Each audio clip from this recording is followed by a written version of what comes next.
BSP में शामिल हुए बीजेपी के बड़े नेता, भाजपा को लगा तगड़ा झटका। जी हाँ दोस्तों, आपने बिल्कुल सही सुना। मैं हूं पराग मंद्रा, आप देखना शुरू कर चुके हैं नेशनल चौपाल का ये फेसबुक लाइव। उन तमाम बड़ी खबरों को लेकर फिर एक बार आपके बीच हाजिर हो चुका हूं, जिन खबरों को इस देश का मनुवादी जातिवादी मीडिया आपके साथ साझा नहीं करता। तमाम वो बहुजन समाचार जो बहुजन समाज के आखिरी तबके तक पहुंचना सबसे ज्यादा आवश्यक है। उत्तर प्रदेश में 2027 के विधानसभा की चुनाव अब समय के चलते सबसे ज्यादा करीब है। बहुजन समाज पार्टी ये कोशिश कर रही है कि कैसे तमाम राजनीतिक पार्टियों के नेताओं को अपने तरफ आकर्षित किया जाए, अपने संगठन को 2027 के विधानसभा चुनाव के चलते मजबूत किया जाए और बेहतर से बेहतर प्रत्याशी को सियासी मैदान में उतारा जाए। ऐसे में आपको बता दें कि भारतीय जनता पार्टी को छोड़कर बहुजन समाज पार्टी में शामिल होने की लगातार खबर दिखाई दे रही है। ऐसी खबर निकल कर आती है उत्तर प्रदेश के घोसी से, जहां पर भारतीय जनता पार्टी के नेता और बड़े समाज सेवी रहे अजय जायसवाल, इन्होंने भारतीय जनता पार्टी को छोड़ दिया है और बीजेपी का साथ छोड़कर बहुजन समाज पार्टी के राष्ट्रीय अध्यक्ष बहन मायावती के कार्यों में आस्था और विश्वास रखते उन्होंने बहुजन समाज पार्टी की सदस्यता ग्रहण कर ली है। बहुजन समाज पार्टी के कई मंडलों के प्रभारी, जिसमें आजमगढ़ और गोरखपुर मुख्य मंडल है, इंदु चौधरी, इनके जरिए इन्हें प्राथमिक सदस्यता दिलवाई गई है। बीजेपी का किला है वो बहुजन समाज पार्टी बुरी तरह उद्ध्वस्त करने वाली है, ध्वस्त करने वाली, ये बात कही जा रही है। और प्रदेश की जनता नहीं तो बीजेपी से जुड़े लोगों का भी मोह अब लगातार भंग होता हुआ दिखाई दे रहा है। बीजेपी सरकार से और फिर से बसपा से लगातार उम्मीद की जा रही है। बीजेपी सरकार से और फिर से बसपा से उम्मीद की जा रही है। भारतीय जनता पार्टी को सत्ता से बाहर कर बहुजन समाज पार्टी को फिर एक बार मौका देने की लहर उत्तर प्रदेश में अब चल उठी है। इसके साथ साथ अगली खबर आपके साथ रूबरू करेंगे बहुजन समाज पार्टी के राज्यसभा सांसद इंजीनियर रामजी गौतम, इनके जरिए लगातार आरक्षण के मसले को लेकर अपनी प्रतिक्रिया दिखाई दे रही है, जिन्होंने कहा है कि 10% ईडब्ल्यूएस आरक्षण में व्यापक सुधार की जरूरत है। आरक्षण का फायदा इस गरीब ब्राह्मण परिवार को ना मिलकर अमीर लेते हैं, जबकि ईडब्ल्यूएस में ज्यादातर नौकरी फेक इनकम प्रूफ से होती है। इस ब्राह्मण परिवार की गरीबी देखकर मन दुखी। बाबा साहब डॉक्टर अंबेडकर ने किसी जाति, धर्म और नफरत नहीं की, वो सर्व समाज में भाईचारा चाहते थे। जिस तरीके से ये बात इंजीनियर रामजी गौतम इनके जरिए साझा की गई है, उन्होंने कहा है कि जिस तरीके से ईडब्ल्यूएस आरक्षण देने का काम होता है, जिसमें 10% आरक्षण दिया जाता है, जो आर्थिक तौर पर पिछड़े हैं, सवर्ण तबके से ताल्लुकात रखना लोग, उन्हें अपलिफ्ट करने के लिए, उन्हें मुख्यधारा में लाने के लिए ये 10% आरक्षण की बात यहां पर लागू की गई। लेकिन ऐसे में देखने को मिलता है कि आरक्षण का फायदा जो गरीब परिवारों को होना चाहिए था, जो ब्राह्मण तबके से ताल्लुकात रखते हैं, वो न लेकर अमीर लोगों को यह फायदा होता है। ईडब्ल्यूएस में ज्यादातर ये दिखाई देता है कि नौकरी फेक इनकम प्रूफ से होती है और जिन गरीब ब्राह्मण परिवारों को ईडब्ल्यूएस का फायदा असल में पहुंचना चाहिए वो नहीं मिल पाता। जिस तरीके से सोशल मीडिया पर ये वीडियो वायरल है, जिसका हवाला लेते हुए इंजीनियर रामजी गौतम इन्होंने कहा है कि इस ब्राह्मण परिवार की गरीबी देखकर मन काफी दुख होता है, जबकि बाबा साहब डॉक्टर भीमराव अंबेडकर इनके जरिए किसी भी धर्म से नफरत नहीं की गई, उन्होंने सर्व समाज में भाईचारा बनाने की बात की। इसलिए भारतीय संविधान में उन्होंने समता, स्वतंत्रता, बंधुत्व और न्याय को प्रस्थापित करने की बात की। इसके साथ साथ अगली खबर आपके साथ रूबरू करूंगा।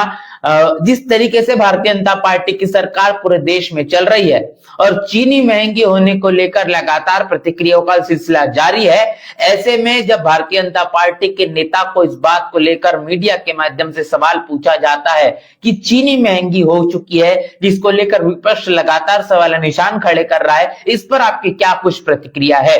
तो भारतीय जनता पार्टी के नेता कैलाश विजयवर्गीय ये कहते हैं कि चीनी का महंगा होना तो अच्छी बात है, खूब महंगी हो जाए, क्योंकि चीनी सेहत के लिए अच्छी नहीं है। आपके पत्रकारों में से आधे लोग पत्रकार मिठाई नहीं खाते होंगे। अच्छा, मैं तो कहता हूँ खूब महंगी हो जाए। बच्चों के लिए खाली कंट्रोल में बढ़िया सस्ते मिल जाए, बाकी बुजुर्गों को तो दे रहे 40 के ऊपर शक्कर खाना, डॉक्टर अच्छा नहीं मानता, आयुर्वेद तो बिल्कुल अच्छा नहीं मानता। एक बार गुड़ खा लो पर शक्कर ये नहीं। अच्छी नहीं है। भारतीय जनता पार्टी के नेता कैलाश विजयवर्गीय ये कह रहे हैं कि चीनी अगर महंगी हो गई तो ये सबसे ज्यादा अच्छी बात है, इससे और ज्यादा महंगी होनी चाहिए क्योंकि चीनी तो सेहत के लिए बिल्कुल भी ठीक नहीं है। इस तरीके का बयान, इस बयान को लेकर आप क्या सोच रहे हैं? आपकी राय हमें कमेंट बॉक्स में लिखकर जरूर बताएं। इसके साथ साथ आपको बता दें कि तिब्बत और उसके बाद नेपाल में जिस तरीके से खूंखार बाढ़ का प्रभाव जो देखने को मिला है, जिसके चलते नेपाल में लोग काफी ज्यादा परेशान है। पूरी तरीके से मामला तहस नहस हो चुका है।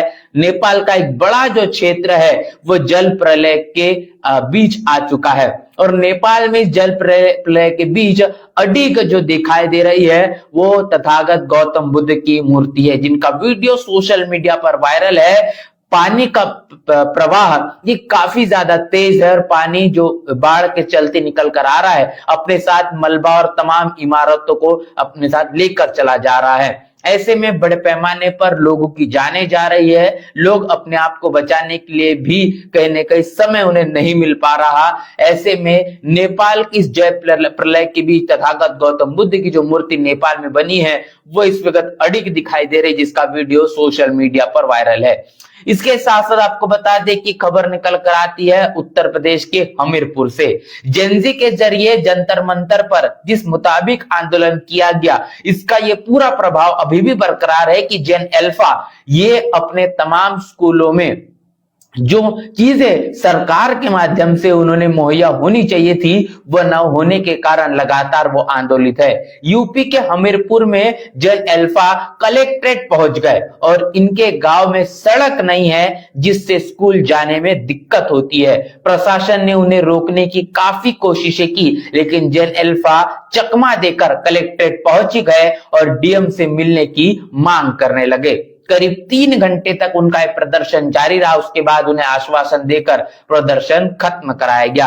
एक तरफ जहां पर जेनजीस के जरिए इस देश में चलने वाली सरकारों के आंखों में आंखें डालकर सवाल पूछा गया और ऐसे में अब जेन अल्फा भी कहने के पीछे नहीं है।